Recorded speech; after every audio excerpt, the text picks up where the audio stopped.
जया एकादशी व्रत कथा। धर्मराज युधिष्ठिर बोले, हे भगवान, आपने माघ के कृष्ण पक्ष की षटतिला एकादशी का अत्यंत सुंदर वर्णन किया। आप स्वदेज, अंडज, उद्भिज और जरायुज चारों प्रकार के जीवों के उत्पन्न, पालन तथा नाश करने वाले हैं। अब आप कृपा करके माघ शुक्ल एकादशी का वर्णन कीजिए।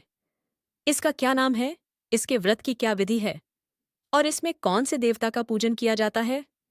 श्री कृष्ण कहने लगे कि हे राजन, इस एकादशी का नाम जया एकादशी है। इसका व्रत करने से मनुष्य ब्रह्म हत्यादि पापों से छूटकर मोक्ष को प्राप्त होता है तथा इसके प्रभाव से भूत, पिशाच आदि योनियों से मुक्त हो जाता है। इस व्रत को विधिपूर्वक करना चाहिए।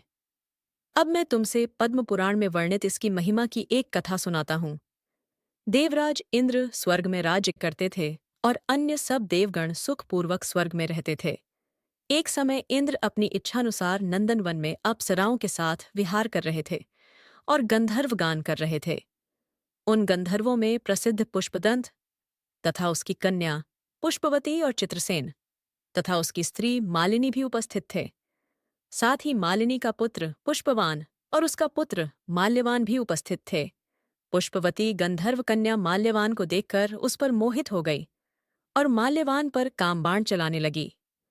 उसने अपने रूप, लावण्य और हावभाव से माल्यवान को वश में कर लिया।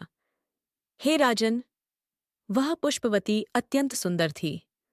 अब वे इंद्र को प्रसन्न करने के लिए गान करने लगे, परंतु परस्पर मोहित हो जाने के कारण उनका चित्त भ्रमित हो गया था। इनके ठीक प्रकार न गाने तथा स्वर ताल ठीक नहीं होने से इंद्र इनके प्रेम को समझ गया और उन्होंने इसमें अपना अपमान समझकर उनको शाप दे दिया। इंद्र ने कहा, हे मूर्खों, तुमने मेरी आज्ञा का उल्लंघन किया है, इसलिए तुम्हारा धिक्कार है। अब तुम दोनों स्त्री पुरुष के रूप में मृत्युलोक में जाकर पिशाच रूप धारण करो और अपने कर्म का फल भोगो। इंद्र का ऐसा शाप सुनकर वे अत्यंत दुखी हुए और हिमालय पर्वत पर दुखपूर्वक अपना जीवन व्यतीत करने लगे। उन्हें गंध, रस तथा स्पर्श आदि का कुछ भी ज्ञान नहीं था। वहां उनको महान दुरख मिल रहे थे। उन्हें एक क्षण के लिए भी निद्रा नहीं आती थी। उस जगह अत्यंत शीत था, इससे उनके रोंगटे खड़े रहते और मारे शीत के दांत बजते रहते।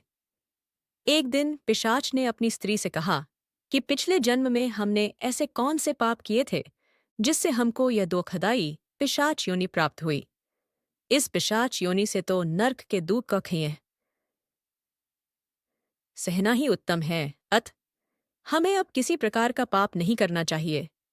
इस प्रकार विचार करते हुए वे अपने दिन व्यतीत कर रहे थे। दैव्य योग से तभी माघ मास में शुक्ल पक्ष की जया नामक एकादशी आई। उस दिन उन्होंने कुछ भी भोजन नहीं किया और न कोई पाप कर्म ही किया, केवल फल फूल खाकर ही दिन व्यतीत किया और सायंकाल के समय महान दुमाक से पीपल के वृक्ष के नीचे बैठ गए। उस समय सूर्य भगवान अस्त हो रहे थे। उस रात को अत्यंत ठंड थी, इस कारण वे दोनों शीत के मारे अति दुखित होकर मृतक के समान आपस में चिपटे हुए पड़े रहे। उस रात्रि को उनको निद्रा भी नहीं आई। हे राजन, जया एकादशी के उपवास और रात्रि के जागरण से दूसरे दिन प्रभात होते ही उनकी पिशाच योनि छूट गई। अत्यंत सुंदर गंधर्व और अप्सरा की देह धारण कर सुंदर वस्त्राभूषणों से अलंकृत होकर उन्होंने स्वर्गलोक को प्रस्थान किया। उस समय आकाश में देवता उनकी स्तुति करते हुए पुष्प वर्षा करने लगे। स्वर्गलोक में जाकर इन दोनों ने देवराज इंद्र को प्रणाम किया।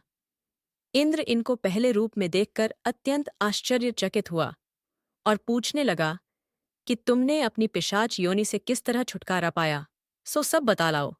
माल्यवान बोले कि हे देवेंद्र, भगवान विष्णु की कृपा और जया एकादशी के व्रत के प्रभाव से ही हमारी पिशाच देह छूटी है। तब इंद्र बोले कि हे माल्यवान, भगवान की कृपा और एकादशी का व्रत करने से न केवल तुम्हारी पिशाच योनि छूट गई, वरन हम लोगों के भी वंदनीय हो गए, क्योंकि विष्णु और शिव के भक्त हम लोगों के वंदनीय हैं। अथ आप धन्य हैं। अब आप पुष्पवती के साथ जाकर विहार करो। श्री कृष्ण कहने लगे कि हे राजा युधिष्ठिर, इस जया एकादशी के व्रत से बुरी योनि छूट जाती है। जिस मनुष्य ने इस एकादशी का व्रत किया है उसने मानो सब यज्ञ, जप, दान आदि कर लिए। जो मनुष्य जया एकादशी का व्रत करते हैं वे अवश्य ही 1000 वर्ष तक स्वर्ग में